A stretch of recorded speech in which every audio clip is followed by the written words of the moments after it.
Breaking news is shaking the gospel music world.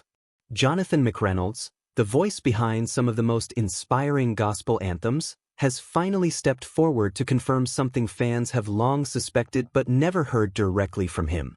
For years, whispers surrounded his career, his personal struggles, and even his standing in the gospel community.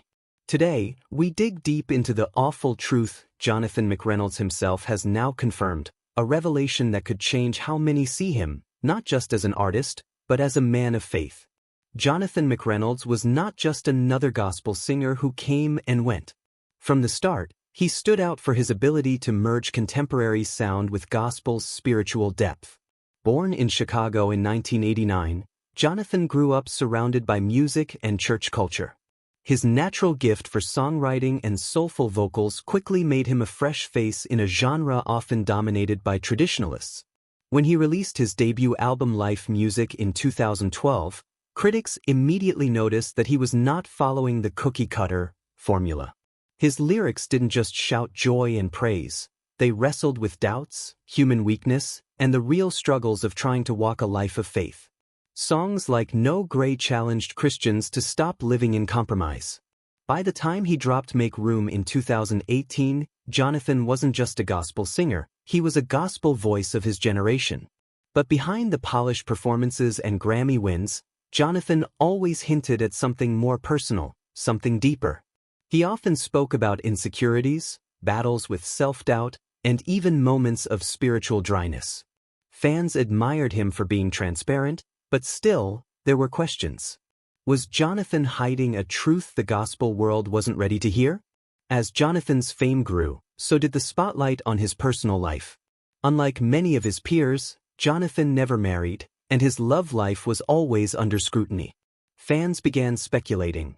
Why has this handsome, talented, God-fearing man never settled down? Some suspected heartbreak, others whispered about hidden struggles.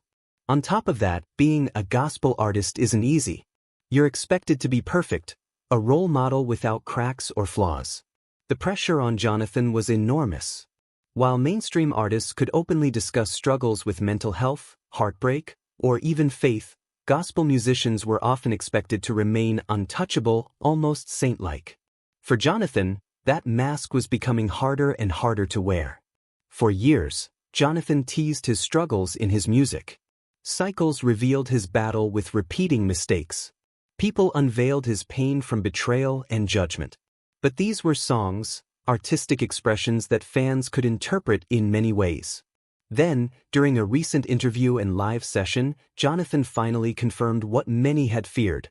The awful truth wasn't about scandal, crime, or betrayal, it was about his humanity. He admitted openly that the pressures of gospel stardom nearly broke him. He struggled with depression. He wrestled with feelings of inadequacy. And at times, he even questioned whether he should continue making music at all. This was not the confession of a man caught in a scandal. It was the testimony of a man brave enough to admit that even in gospel music, not everything is perfect. Impact of his words. His revelation sent shockwaves. Some fans wept with empathy, finally seeing that their idol was human. Others criticized him, suggesting he had a responsibility to keep his struggles private. But one thing was undeniable: Jonathan McReynolds had broken the wall of silence around mental health, struggles, and faith within the gospel community. So what exactly did Jonathan McReynolds confirm? In his own words, he admitted that success in gospel music did not equal peace. The awful truth was that while fans assumed he lived on a spiritual mountaintop, he was often fighting valleys of fear, loneliness, and burnout. Jonathan said, "I've been singing about God's grace because I desperately need it. I'm not here because I'm stronger, or holier, or better. I'm here because I'm broken and I need Him every single day." This vulnerability struck a chord. It reminded many fans that even gospel musicians are not immune to struggles. And for Jonathan, this truth wasn't just awful, it was freeing. By admitting his weakness, he actually showed the very core of gospel, God's strength in brokenness. Of course, not everyone reacted positively. The gospel music industry, like any other, has its politics. Some insiders worried that Jonathan's honesty might harm his image. Labels and promoters often want artists who look flawless, inspiring, and untouchable. Jonathan's raw confession challenged that system. But many artists praised him. Kirk Franklin, Tasha Cobbs Leonard, and even secular musicians applauded his courage. They recognized that his words weren't a sign of weakness. They were a necessary reminder that the gospel community must embrace authenticity, not perfection. For fans, this confession made Jonathan more relatable than ever. Social media exploded with testimonies, people saying his words gave them hope to keep going, to face their own struggles, to realize they weren't alone. Hashtags like #JonathanMcReynoldsTruth and #GospelHonesty trended, proving that his revelation wasn't destroying his image, it was strengthening it. Some fans even admitted that they had put Jonathan on a pedestal, treating him as more than human. Now, by confirming the awful truth, Jonathan forced them to recenter their faith, not on him, but on God.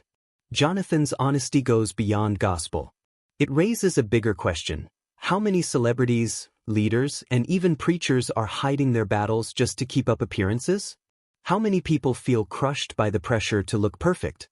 Jonathan's confession breaks that cycle. It teaches that faith doesn't eliminate struggle, it gives strength through it.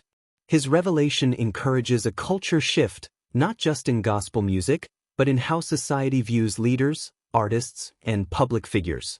With this truth now out in the open, the big question is, what's next for Jonathan? Insiders say he's planning to channel these experiences into his next album, an album that could be his most powerful yet. Fans expect it to be raw, heartfelt, and honest in ways that gospel has rarely seen before. Some even speculate he may take a break from the spotlight, focusing on ministry, mentoring younger artists, or even writing